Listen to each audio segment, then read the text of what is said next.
Good morning, distinguished ladies. Let me just join the chairman of the people to just welcome you to this early morning session. I know it's still a bit early for quite a few people, considering that we had a long night last night. But I promise it's going to really be exciting. With this top executives we're seeing all here. So the topic is transformative deals, Nigeria's upstream future. We'll be discussing it from two key perspectives. First, we go to celebrate what I call the new indigenous major energy companies. And congratulations, guys. These are the people who are going to be redefining Nigeria's oil and gas sector. But secondly, apart from celebration, we'll seize the opportunity to have conversations around the upstream future for Nigeria, strategic objectives, priorities, some bit of roadmaps if possible, governance, as well as enablers that will be needed to ensure what I call the safe delivery of this transformation. I actually see two shifts really happening. There's a bit of that is a transition, okay, which defines all the period of the transaction and all that. But the end point of it really is a transformation of the whole upstream sector. And we really don't expect that those taking charge today will certainly run as the IMC. It's a totally different period. So we are certainly very much into very different phase of our industry. But that said, I think let's just get going. Let's start with those who have acquired, and then we can come back to our regulators as well as NMPs. So far, congratulations again for being part of the new Nigerian independent majors. I'll start with you. What kind of trends do you see emerging in Nigeria's upstream sector following this whole round of divestment process? Thank you, sir. And, thank you again to distinguished panel and members of the audience for inviting me here. I think, first of all, the ability for a relatively new entrant into the market is facilitated and fostered by the business environment. And I think it's important that we acknowledge the support and the help of the regulator and also of the administration in sort of creating that platform where we could manage and do the things that we've done. There were a lot of people, entities that were part of this journey on going forward. But it's very important to acknowledge that a good business environment is relatively important. So before I answer directly, I want to thank NIES and engineer in the form for all the work and support to the this one.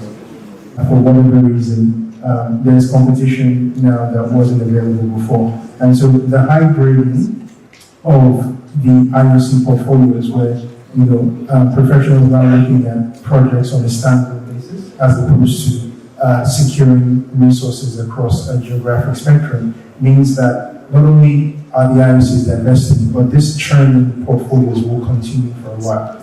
And so we need to step up to fill that gap in a way that also meets our own expectations and our own demand as a country and as a nation.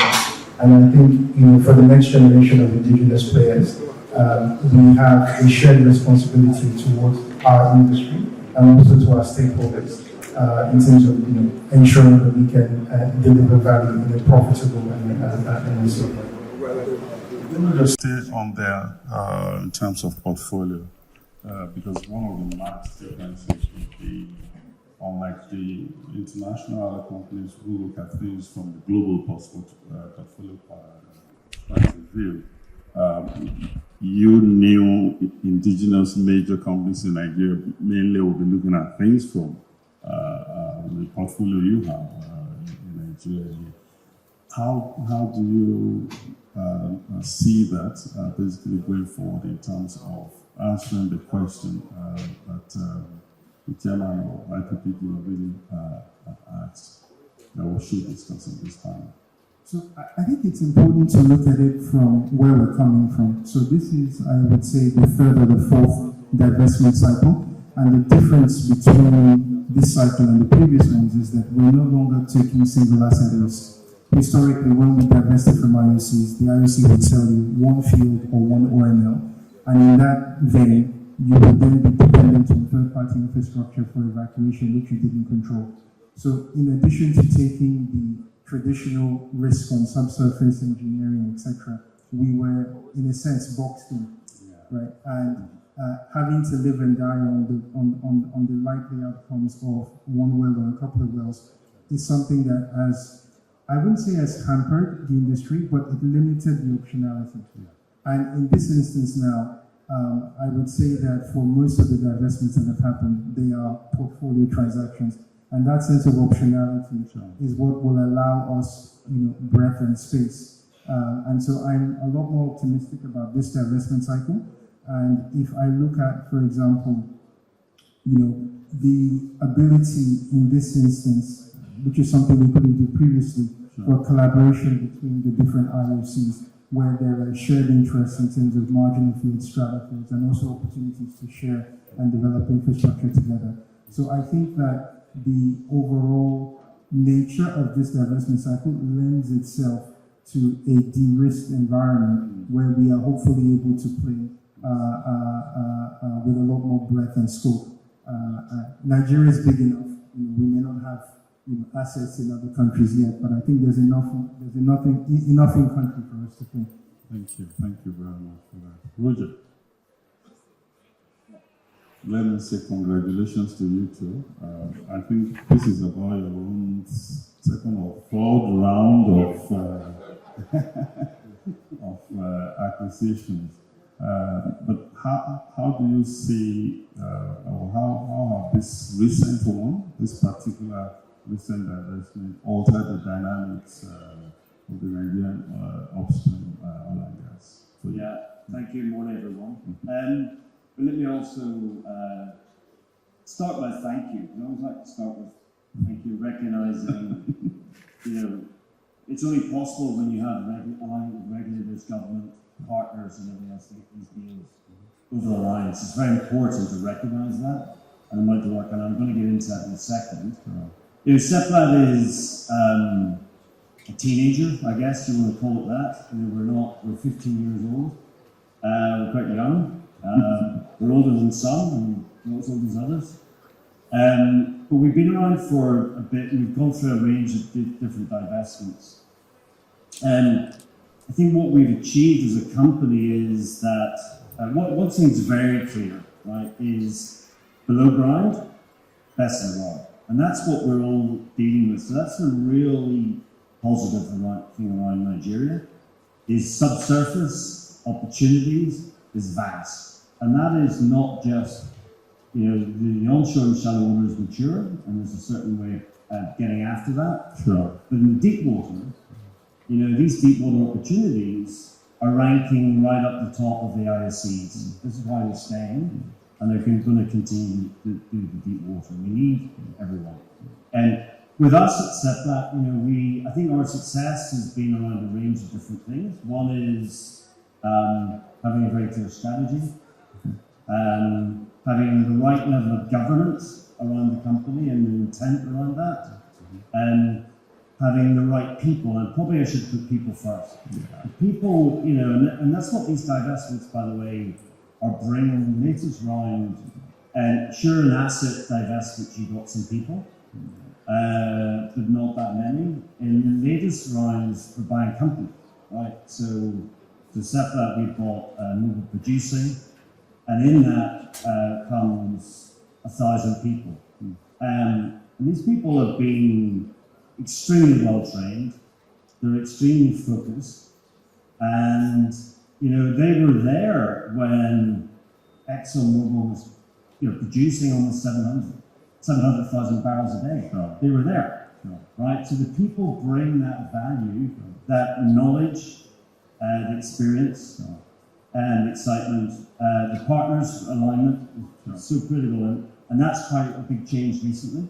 I think in the last sort of 5 years, there's much more intent now, I think, from the partners to actually get after this and then support the government. So I think it's a bit of a mix. It's a bit of a don't cook a cake. You need all the ingredients. We need all the ingredients to deliver here. But when certain people look at this and go, "Oh my goodness, what does it mean for Nigeria?" The answer is unbelievable opportunity and unbelievable excitement. So when I looked at it, we predicted this back in 2010. I mean, it was when CEPAT started. We saw the divestments coming. Now, albeit, I must say, and no one predicted 5 in the last year of the scale that we've seen, right? And that is a global scale. And that's why I've got to thank my individual next to me on the right, because to handle 5 divestments the way that NEPRC did do it, is incredible. So I think we have to clap for ourselves, don't we? I mean, as a country, to get through there. Thank you, Roger. Thank you. But I just want to stay on the people aspect. The people. So as lofty as it is, we're getting a lot of experienced people who actually know their assets and everything. Fantastic. But how do you intend to manage the DNA issues? Because you are not ExxonMobil. You are flat, and you are bringing in a lot of different people coming from different backgrounds and all that. How do you intend to actually really manage that? To manage the DNA issues. DNA issues. Yeah. Okay. All right. I mean, I think on that, first of all, certainly there's been a lot of studies done on the DNA and everything else. But what I'd say is that we're about to spend quite a lot of money. Yeah. Okay. So we're beyond. What we're looking at is obviously there's a lot of short-term oil gain opportunities, particularly if I look at what we've bought for the Mobile Producing. We're only producing of 1/3 of the wells, right? So 2/3 of the wells are locked in. We have over 400 wells locked in. So we're going to get after those wells. That makes a lot of sense. We're working through an infill drilling campaign, and when I say it's a campaign, it's lots of wells. And then look at other opportunities. An exploration opportunities, what that's going to do is push out the life of these assets. Yeah. Okay, so I think, when one party retires, and it's kind of retirement, except that you retire at 60, the IOCs have owned these assets for 60 years. There's new people coming in, there's new ways of getting after it, and we're going to push out the life of the fields. So where are we at? Look at decommissioning, abandonment. I think in the case of the blocks of Bot 2040 to 2060, we're going to push that a little later. And that'll have implications for DNA. Of course, we'll follow the PIA and we'll follow the regulations, but actually we will really look to see a lot longer longevity in these fields after we get after oil, after we get after gas.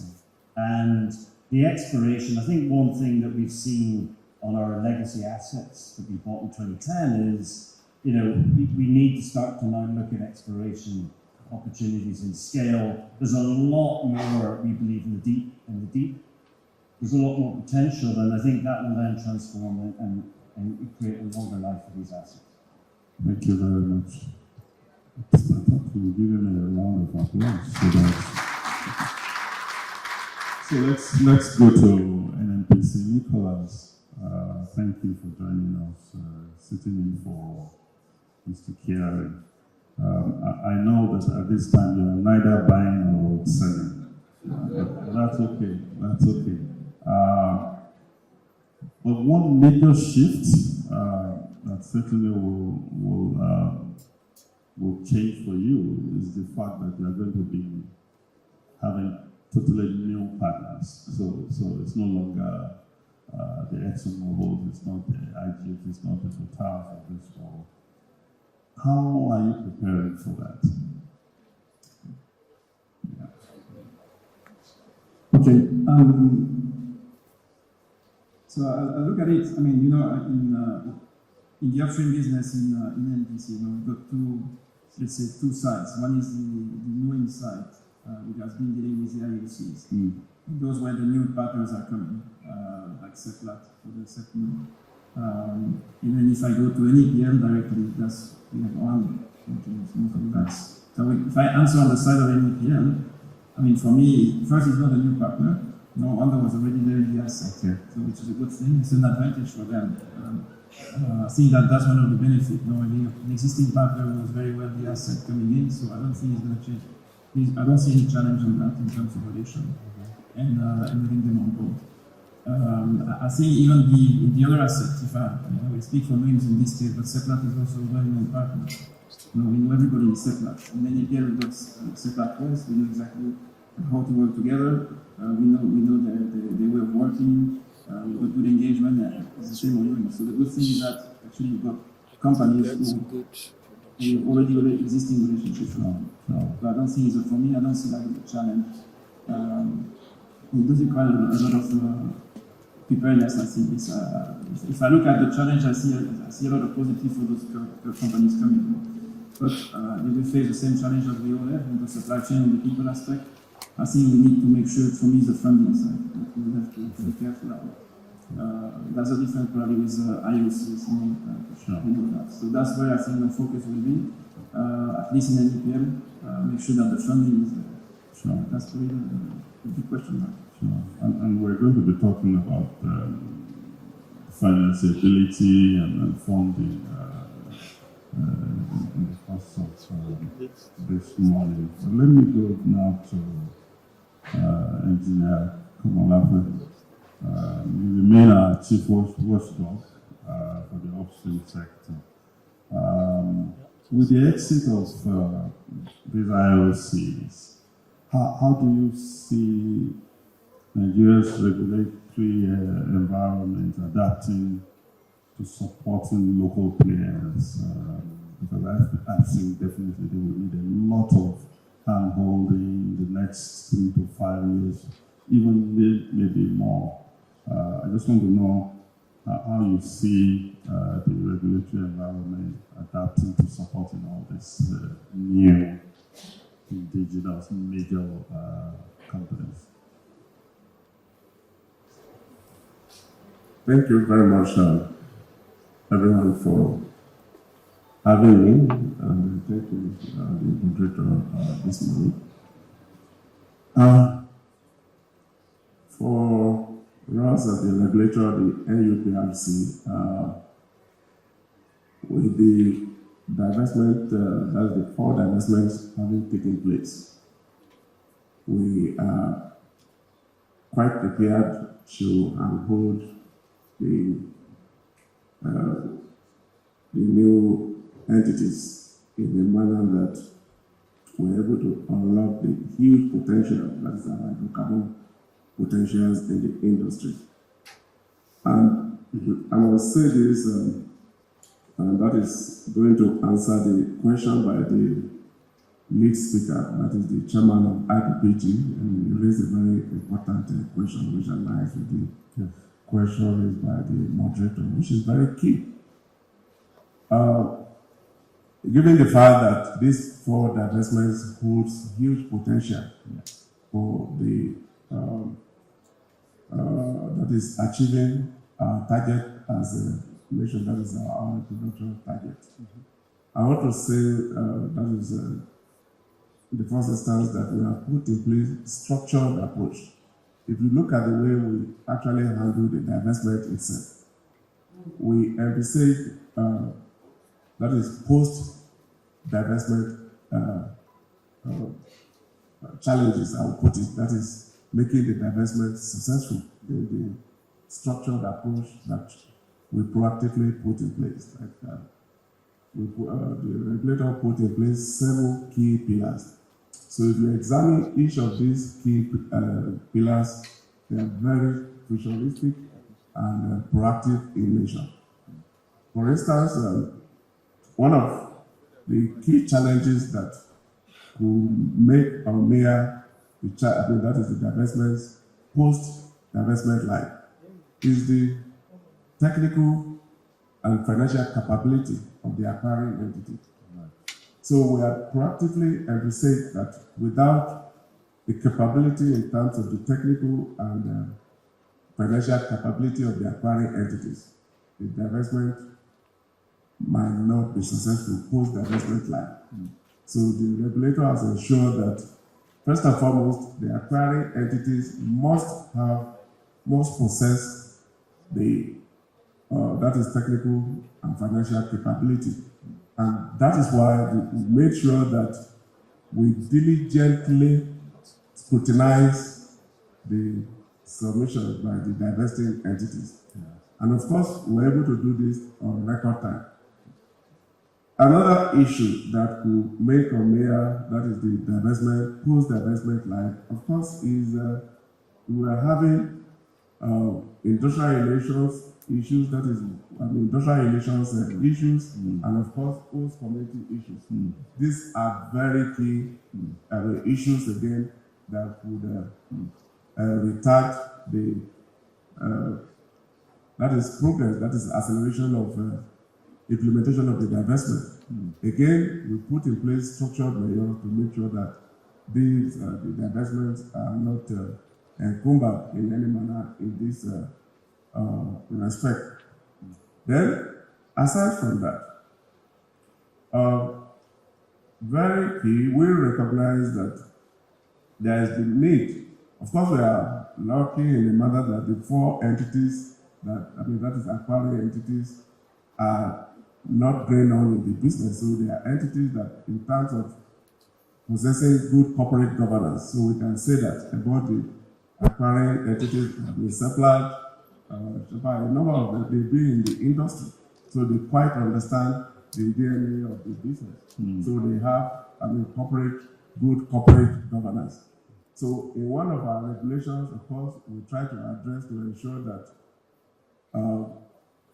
entities within the industry possess good corporate governance.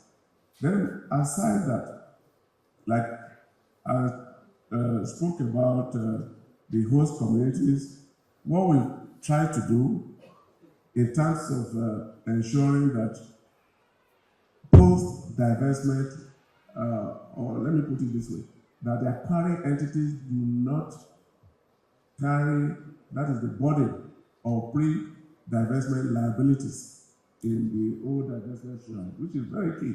So we are able to decouple between the pre-divestment liabilities and post-divestment liabilities, because the acquiring entities might not be seized with all the facts as to knowing the liabilities they are acquiring. So the regulator diligently ensured that we decouple between the post-divestment liabilities and pre-divestment liabilities in a way that the acquiring entities will not bear unnecessary burden, so they can focus on on production as they begin to implement the divestment.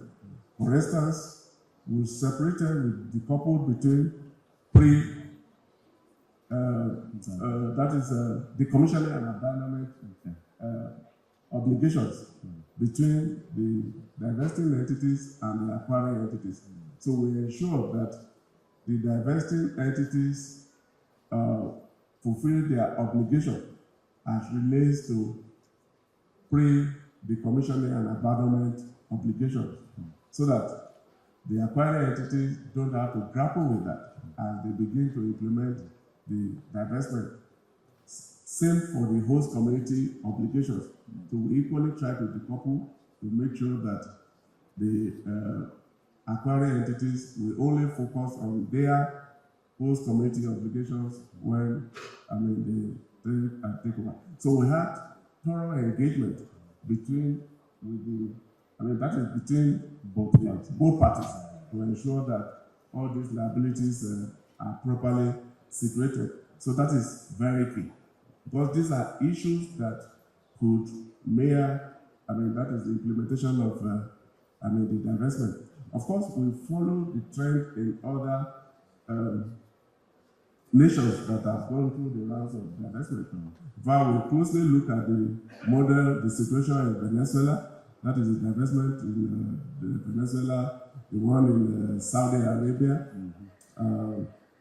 Kuwait, and Iraq. So we studied all these various models before embarking on the decisions we took as a regulator. So we recognize the pitfalls, the challenges, Venezuela faced, the consequences of divestment there. So on the basis of the experiences, the case studies of these various countries that have gone through the route of divestment, we were able to develop a robust divestment process that we feel will be better for our nation. So that is what we put in place. Then, again, like I said, the question posed by the chairman IPPT, it's very important as to how we'll be able to make the divestment function. So we put measure in place, that is post-divestment, like to aid seamless implementation of the divestment process as we midwife, that is the divestment implementation process. So maybe I'll pause. Thank you. This man is at the center of it all. It's neither buying nor selling, but at the end of the day, basically has been the one carrying all the. Please give him another round of applause. I think Wando has just joined us. So before I dig deep into your strategy, let me just ask you something at a very, very high level. If you can walk us through how you see the Nigerian oil and gas landscape post this raft of divestments. Thank you very much. Apologies, I was hoping I was just coming for a photo op and go, but I see I've not been able to escape that. Thank you to NIES for putting this together. As usual, we're now used to this, so we know what to expect, and it's glad to see it's getting better.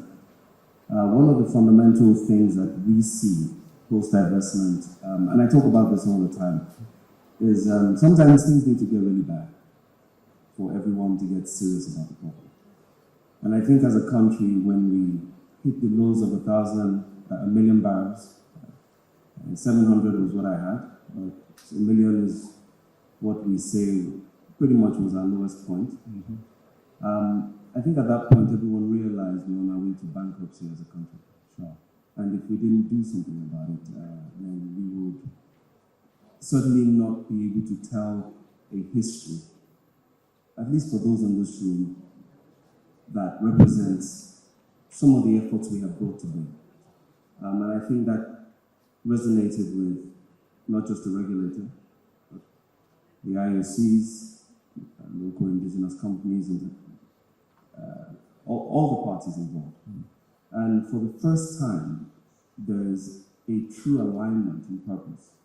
Now, of course, we're not getting everything right, and there's still a journey to walk on that piece. But what I see in the singular thing is that we're all aligned on the fact that we must continue to increase the country's production in a safe and sustainable way. And the idea that our crude or gas or any of our commodities will not make it to sell point is sacrilegious in the highest regard, in the sense that it shouldn't be the case. So you see the security forces, IOCs, the regulators, the local companies, building the capacity to tackle these problems. And we can only do it together. Speaking to a colleague of mine yesterday, he said that as we move forward as independents who have acquired these companies, we need to be clear on, actually I was speaking to you about it, talking about handholding. That's correct. And how we must continue to ensure it is a collaborative future. That's correct. When I go out to look for a rig, I'm speaking to Bite, I'm speaking to Demola, I'm speaking to my brother Razak and saying, what are the things we have to do and how should we do it? When I'm thinking of security, I'm thinking the same. How do we do it collaboratively? When we're thinking of terminals and infrastructure, how do we share? And for us, those are the big changes. Working together. Working together, yes, the alignment. And thanks for that. Please, let's give him a round of applause. But I just want to dig deeper, since I'm still with you. In terms of your own strategy as one, what strategies are you really putting in place to really accelerate value creation for your company and the country? I don't know if Nicholas has spoken, he's probably spoken to most of them, but that was my question. Oh, good. So what we see is, and one of the encouraging factors of taking on these assets was the fact that the IOCs have a very unique operating model, and nothing wrong with it, it works for them, but you find that these 30, 40-year-old fields require a slightly different approach to how you tackle the problems. Largely blown down, energy in the subsurface is waning, and you've got to approach the reliability and facility of times in a slightly unique manner, and I'll talk to some of those. We know for a fact a brownfield development would need to be sensible about cost.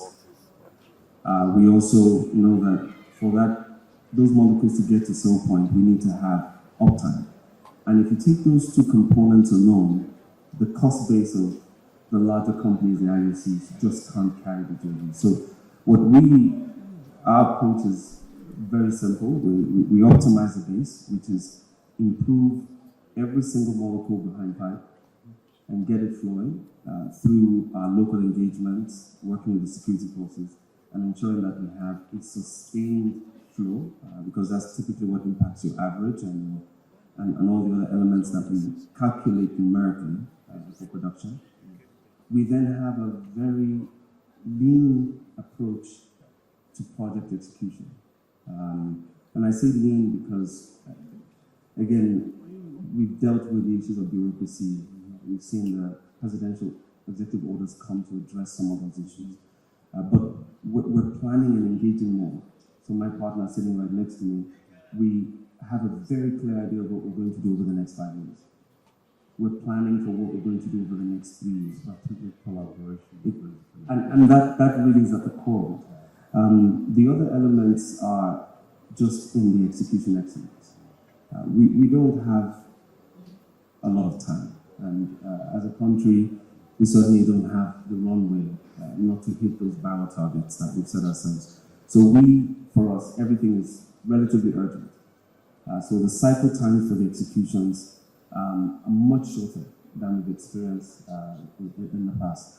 The final thing I wanted to just add to that is the host communities play a big part in the ability to deliver NIES. And that engagement has to be robust, it has to be true, and it has to be focused on improving the current state to a future we can paint and deliver to them.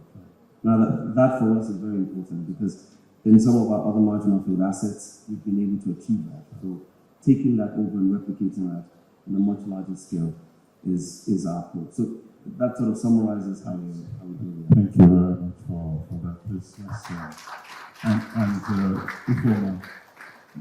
Let me just twist that same question around and just say, how is Chapal basically positioning to capitalize on all these opportunities that are coming into your hands now?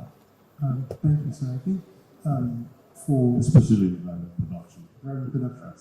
So I think for different assets, there are different strategies, and given our size and scale in terms of how we fit into that. So both of the assets that the one we've concluded and the one we're concluding, we're coming into a non-operative position.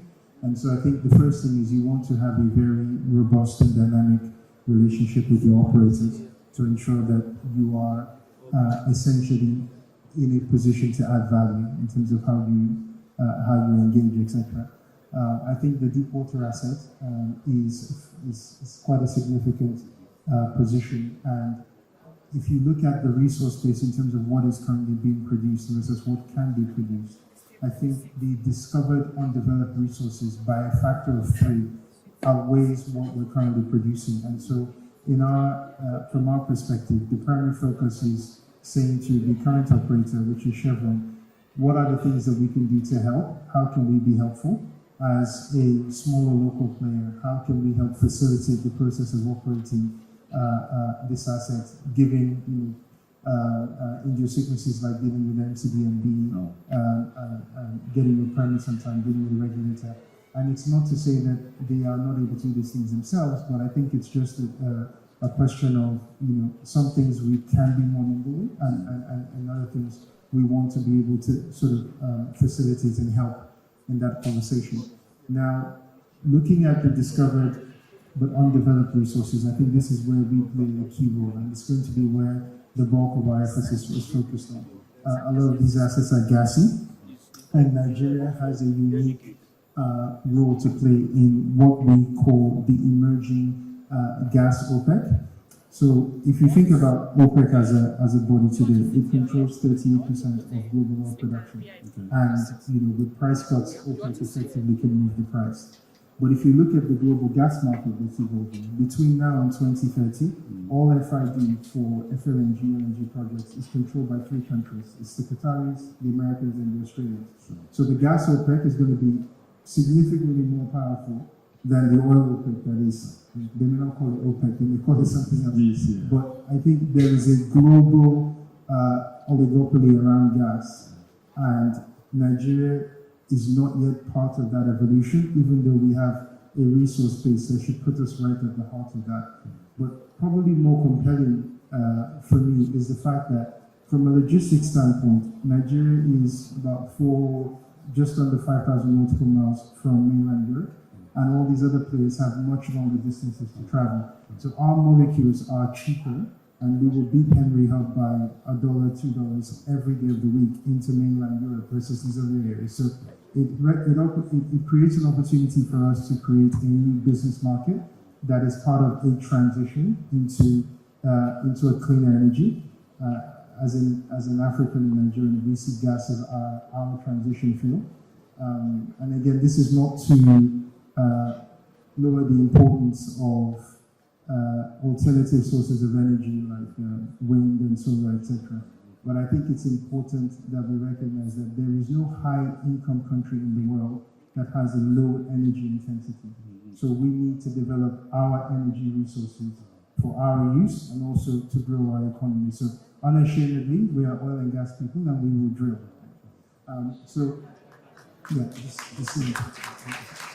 Thank you for that.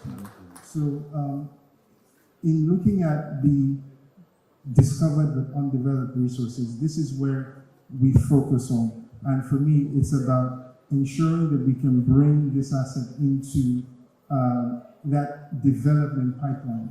And in that portfolio, we have discoveries that have oil, condensate, gas, etc. And if we then overlay the combination of becoming a swing supplier into Europe, that could potentially complement volumes from NLNG, and developing liquid molecules that would otherwise be stranded, it creates an opportunity that wasn't there historically. And if I look at the hub, because we don't see, in the deep water, we don't see it as OML by OML, we look at the hub. We see a world-class asset in Agbami that has, I think we have over 50% ullage, available capacity. Less than 50 kilometers away, we have another world-class asset in Egina. We have Akpo. So to the extent that we're looking, when we get to the point where we're looking at development options, it's not necessarily greenfield. We're not going to go build on the brand new FPSO. There are conversations that we can have with the partners in that area. In that neighborhood, we have Total, we have ENI, we have ExxonMobil, we have Chevron. And so for us, our role is pushing the development of these assets through that FID corridor to the point where we can sit down and say, let's have a conversation about how we handle these resources. And in the deep water on this side, we have over 15 TCF of gas and over 1 billion barrels of liquids. And that in itself represents a production profile that will take Nigeria as a country another 20 and 30 years to harvest.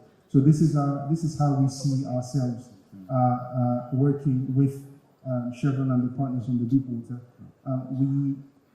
The commission has been incredibly helpful. In fact, when we met with the NEPRC during the process, I think the focus on these development plans actually took more time than the actual divestment itself. And as a consequence of that, they gave us certain mandates. So we are looking to start the seismic program this year. And we're excited about how that asset will, the value that we can bring from that asset going forward. Thank you for much.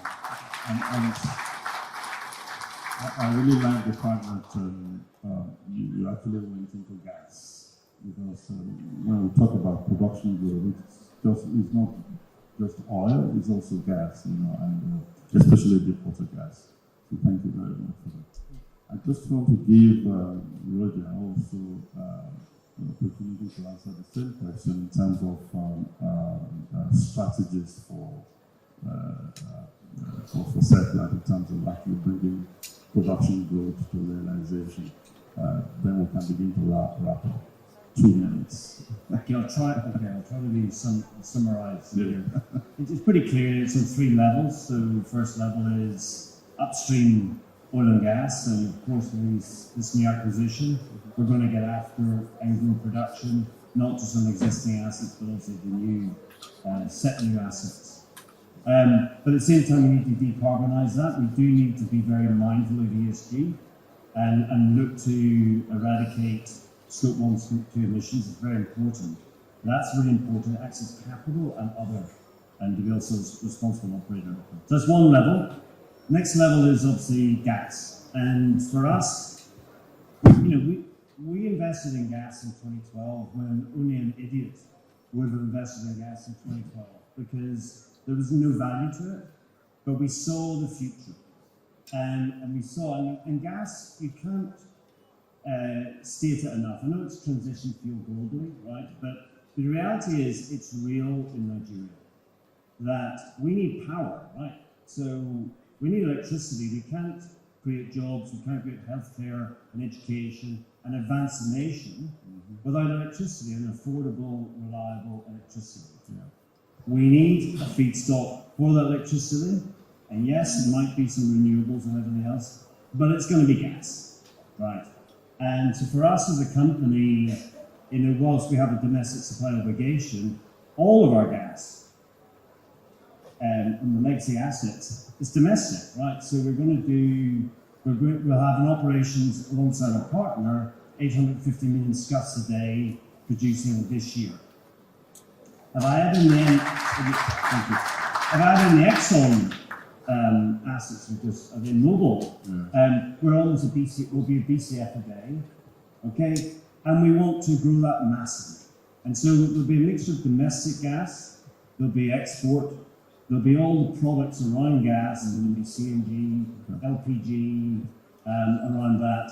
And we're going to look to see if we can follow that molecule, and whatever makes sense for us as a business. And then the third plank of our strategy is electricity. But again, for us, it's taken us a long time, because A, the DNA of electricity is very different, but B, we need to someone needs to supply that gas, right? So you've got electricity providers in the country, they need feedstock supply, and Seplat's one of been one of the most reliable feedstock suppliers. So I think we'll sit more in the gas expansion end, and then at the right time get into electricity, and then deliver that transformation for Nigeria. Now, it's all about lowering the cost of energy. Talk about energy security. When Abdul Razak charged us with that, how are we going to make a difference to the lives of people in Nigeria? Absolutely. It's going to be cheaper electricity. It's the only way we're going to do it. And without that, we can't develop this country. But that's our commitment. Thank you, Roger. Thank you, Kenny. Time goes so fast, so it's already 1 hour gone. Next month. Yes, sir. Thank you very much. Let me quickly welcome Mr. Sadio Kumbo, who will give us the final thoughts in this session. Let's welcome MDSPC. Thank you very much, Richmond. Distinguished ladies and gentlemen, a pleasure to be here to go through this very erudite panel. When it comes to the business of divestment, I've been in it for the past 10 years, so I'm probably the oldest in the game in this regard. So I've seen many twists and turns. But I think the place to start is to indeed thank most sincerely our President, who doubles as our Minister for Petroleum, for bringing these latest rounds of divestments to conclusion. It was at times rocky, for reasons that the CC mentioned earlier. And I also want to take this opportunity to thank him deeply for the challenge. It was quite challenging. He just mentioned in passing his 7 criteria. Each of those criteria, trust me, was like going through surgery without anesthesia. So, Sisi, me and you debated quite a few times, but ultimately I think it was for the benefit of the country and for the industry. So I really want to, on behalf of all of us on this side, really thank you. I'm IEC, but as many people know, I'm a very, very strong believer in this transition that is happening. I think we have a set of capable and very motivated parties, as you could have heard from the panel discussions, who are taking over these assets. I think the minister did a good job yesterday of trying to explain that it is not the exit of IOCs. As a matter of fact, I think we're probably investing more in the country, taking my own company for example, we're investing more in the country now than we've ever done. It's just in different parts of the terrain in deep water. So I think the whole divestment essentially provides the opportunity for focus in the IOCs on what they do best, but also essentially shifts the onshore and deep water. And I strongly believe both parties can coexist for the benefit of our industry and the country. I really do think we don't go into a world of competition between indigenous and IOC. As you can see, NNPCL is represented by an expert. Roger is there. I am IOC, I'm Nigerian, so the industry is a lot more unified than we all think, and I think we can really, really work together. We have a very welcoming and a very accessible regulator. It's not always an easy regulator to get past, but he's always available. As you can see, he comes to the panel to sit here today and join in the discussion. So I think the industry will benefit from it. So it's a regulator I really want to thank you. I know from close collaboration with many on this side on the panel, that there is a deep energy to grow production. And that is what the country needs right now. And I just believe that the unique capabilities that they bring, you have heard some of them mentioned today, that they bring to the table as indigenous players, I think we serve this industry very well. And I really want to wish you well. We'll be on the sidelines and certainly applauding you. And frankly, holding you to your promise, holding your feet to the fire. And many of you have actually put on the table very, very ambitious targets of growing production. And I'm sure the CCE, the minister, everyone will be essentially watching out for you, supporting you, but I'm very, very sure that we will get to this promised land. So again, thank you, Austin, for great facilitation, and thanks to the panel members. We all wish you well. We'll be here watching and praying for you. Thank you very much.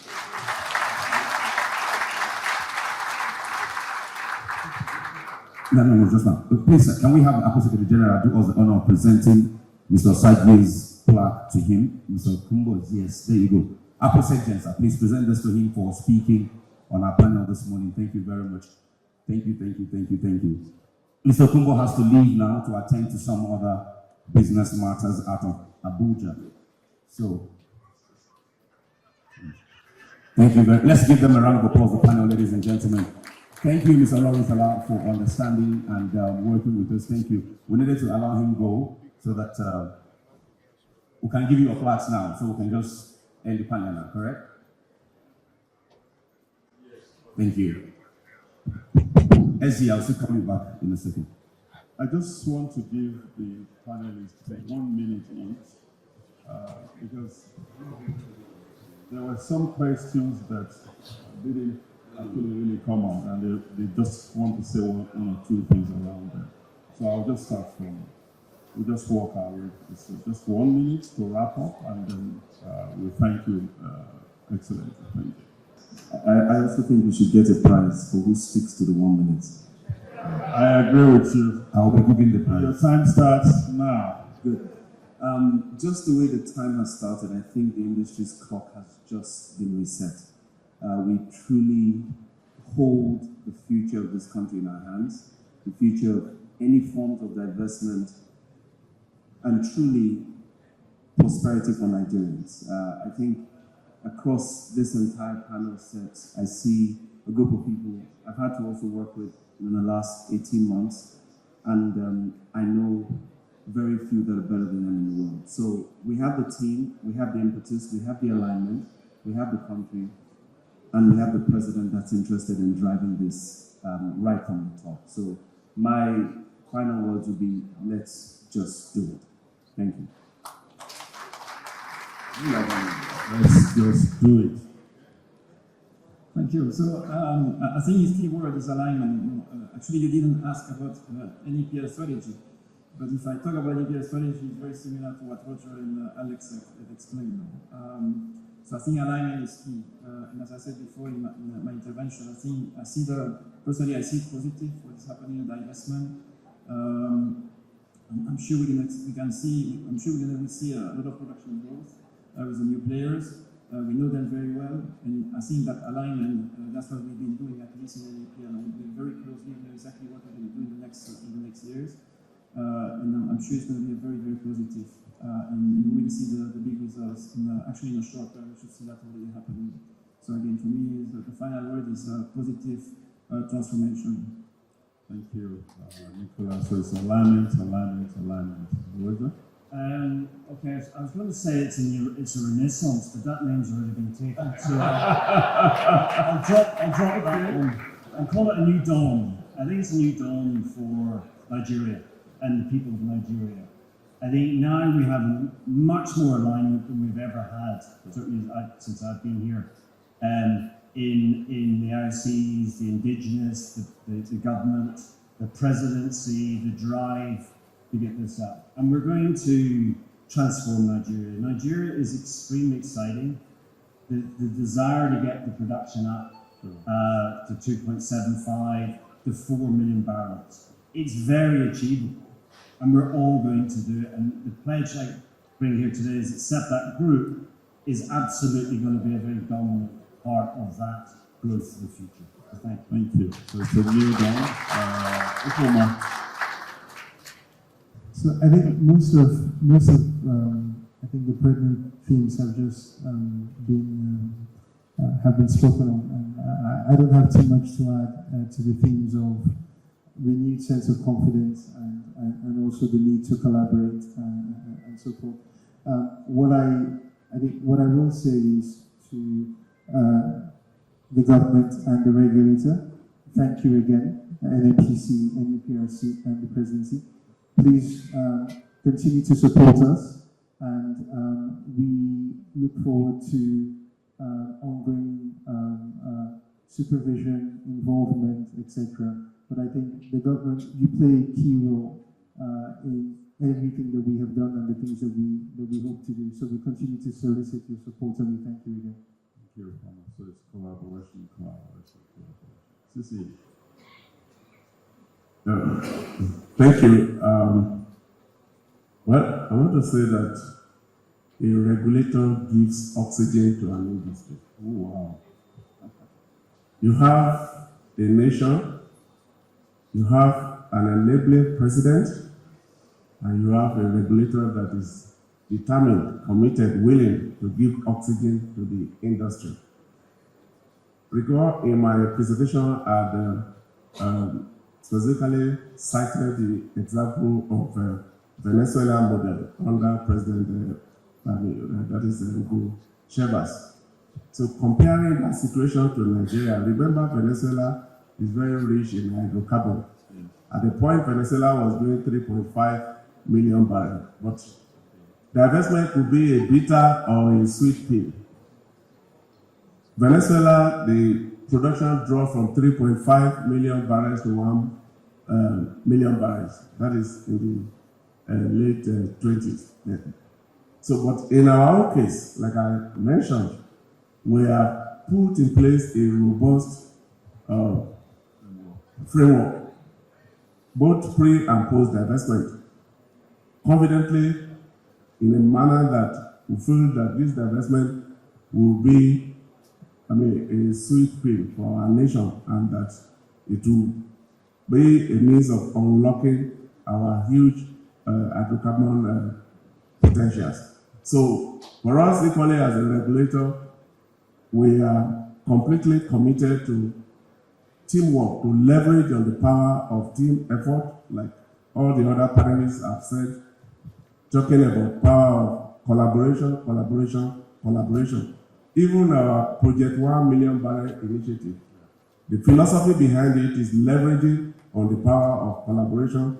And I want to assure all of us as industry stakeholders that you have a business enabling regulator that is fully committed to team spirit and power of collaboration. And I believe this will stand our country a good step.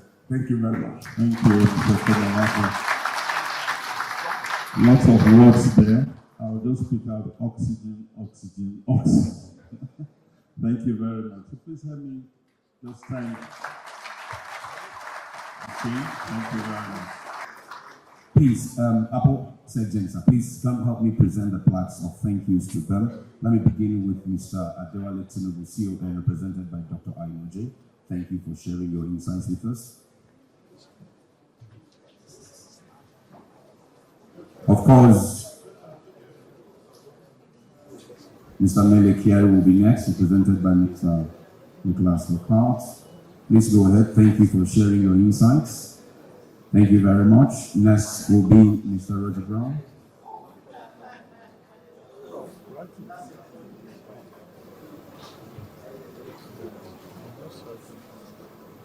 Thank you so much.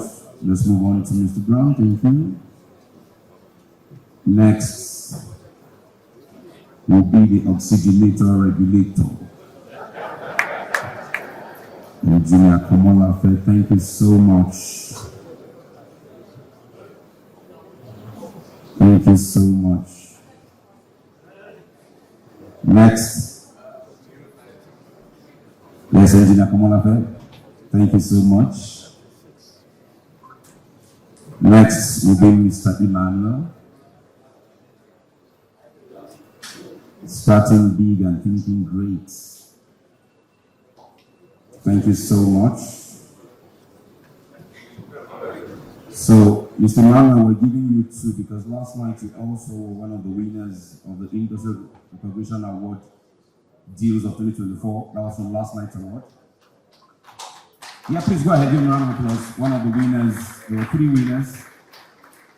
One of the winners for Deal of the Year. The other two received. Huh? Just give him that one too, sir. For Emmanuel too, from yesterday. From yesterday, give him that one. And of course, next is our moderator, Mr. Lauren Fela. Experienced policy experts, exploration experts, and of course, regulatory experts as well. Completing the number is our opening address speaker, Chairman IPPG, Alhaji Isa. Thank you so much.